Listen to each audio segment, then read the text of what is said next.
Railway ticket ధరలను పెంచుతూ భారతీయ railway శాఖ ప్రకటన చేసింది. వివరాలు ఇలా ఉన్నాయి. భారతీయ రైల్వే టికెట్ల ధరలు పెంచింది. డిసెంబర్ 26 నుంచి అమల్లోకి రానున్నాయి. పెరుగుతున్న ఖర్చులను బ్యాలెన్స్ చేస్తూనే ఎక్కువ మంది ప్రయాణికులకు రైల్వే సేవలను చేరువ చేయాలనే లక్ష్యంలో భాగంగా ఈ చర్యలు తీసుకున్నట్లు అధికారులు తెలిపారు. తాజా మార్పుల ప్రకారం లోకల్ స్వల్ప దూర ప్రయాణాల టికెట్ ధరల్లో ఎలాంటి మార్పు లేదు. ఆర్డినరీ క్లాస్లో 215 కిలోమీటర్ల కంటే తక్కువ దూరం ప్రయాణికులకు ఎలాంటి ఛార్జీలు పెంచలేదు. అంతకంటే ఎక్కువ దూరం వెళ్లే ఆర్డినరీ క్లాస్ రైలు టికెట్ ధర కిలోమీటర్కు 1 పైసా చొప్పున పెంచింది.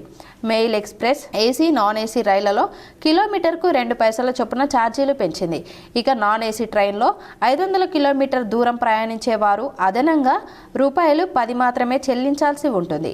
ఈ నెల 26 నుంచి కొత్త ధరలు అమల్లోకి రానున్నాయి. ఈ మార్పులతో రైల్వేకు దాదాపు ₹600 కోట్ల మేర అదనపు ఆదాయం సమకూరుతుందని రైల్వే శాఖ అంచనా వేస్తుంది.